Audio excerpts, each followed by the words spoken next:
Now, what should we know about strings? Oh, we're using Ernie Ball strings. We're using the nickel round wound strings. Love Ernie Ball and Brian, all the guys in the customer service. Like we got Derek and Tim and there's many names I'm forgetting, but they're all amazing at Ernie Ball. Yeah, and there's a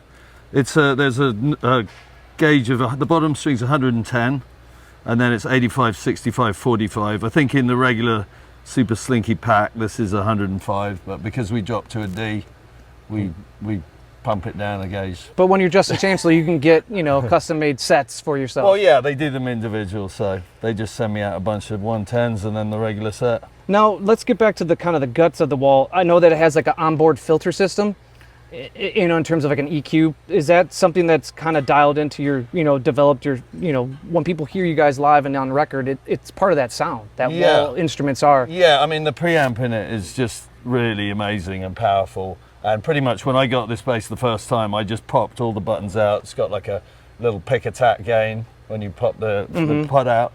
And I have everything on 10 apart from the blend of the pickups, which is right in the middle. Yeah. So.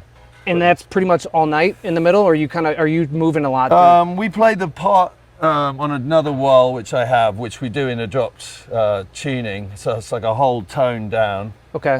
So down drop C basically, but every note is dropped down, and we dial the bass treble mix blend a little towards the bass side. Okay. To give it a bit more grunt. Yeah. Now, when it comes to using a pick, I know you're a Dunlop guy. How often are you using a pick, and what one are you using? This is my pick. Big triangle. Yeah, it's 1 millimeter. All right. Like the large triangle. And we've made it look pretty, put a little spiral on there. Yeah. But yeah, I use a pick all night long. Oh, really? Yeah. I did one track on 10,000 Days, I think, Wings for Marie, which I used my fingers on that. But we haven't played that live for a while, so at the moment it's just picktastic all night. Got it. And I'm sure you have a huge stash of them. Yeah, I mean, Justin doesn't drop his picks that much. He throws them out occasionally and stuff. But souvenirs. Yeah, it's not a pick-heavy loss. He knows how to hold on to a pick and play with it, obviously. Yeah. Now, I'm sure with a lot, too, is with the dynamics you're using as you're playing with the pick, there's probably a lot of how you're attacking the strings, too. Yeah. So that's kind of part of the arsenal that is, the EQ of the bass is how you're hitting it, too. Yeah, you can back it off. You can dampen with your side of your hand, and yeah, a lot of it is the pressure you apply with the attack, but most of the night it's pretty full on. Yeah, it's sometimes I have to hold it like this between my knuckles because I'm doing little volume sweeps. So I'll place it up there. That's the only time it's in risk of getting dropped. If I'm a little sweaty, it starts moving around, and I'm doing the volume sweeps. But most of the time it's pretty much full on.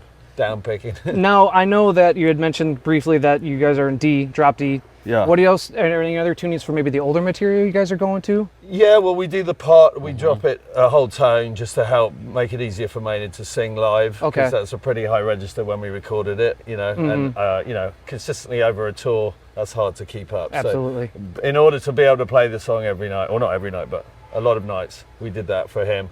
And that, we go to a 135, do we, on that? Yeah. The bottom string's a 135 gauge, so the increments kind of go down a little bit as you go up the strings. Are we changing strings every night, or how's that working? Absolutely. Before sound check strings, and then if it's a heavy sound check where they're doing a lot of songs, I'll change out the D string on it, or maybe do a complete change. And then during the show, halfway through the show, Justin and I listened back to some old Pro Tools tracks of the live shows. Really? And we were like, why don't we do a string change? It takes me 5 minutes to do a complete overhaul. So he plays on the backup, and I'll switch them all out. And it gives him that, why would you describe that sound of the fresh bass? Yeah, just the attack, like a brightness and a fresh attack. And I think, especially once people have been through half a show, their ears are kind of beaten up a little bit. Yeah. It kind of cuts back through, it gives it, lifts it up, it gives it brightness again, basically. Now, what should we know, Pete, that you have to do with maintenance on these basses from night out and then tour to tour? What are some of the, tips and tricks, or what are the things you're having to do to keep these things running? Honestly, they are rock solid. Like, legitimately, Wild and Ernie Ball basses are absolutely brilliant. It's lovely working with both those companies. I put a little bit of lube in between, restring them, check the intonation, and it's honestly golden. And we're going through so many different climate changes from summer to winter, and it's overnight sometimes. We were in Florida a few days ago, and now we're Yeah. Sub-zero up here. Yeah, we're in the Arctic in Nashville here. But are you ever changing basses in one song, the same song, or using two different instruments on a song? Like, let's say an intro. We do a song called Culling Voices, Yeah. where we all play guitar. Okay. So that's pretty much the only one where I actually walk around. Danny finishes his Chocolate Chip Trip Yeah. drum solo, and then we all walk up and play guitar. And once I'm done with that, Pete brings my bass up and we switch out there. But as far as basses in the same song, not really, Okay. no. Now, have you ever explored or thought of going beyond the four strings? I know that's Never.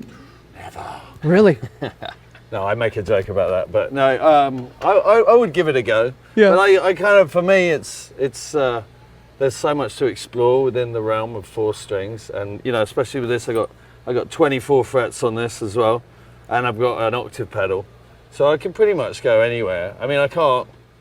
Going lower than the bottom string is challenging, especially with the pedal track. Yeah. That tracking gets a bit weird, but I'm sort of obsessed with just keeping it this way.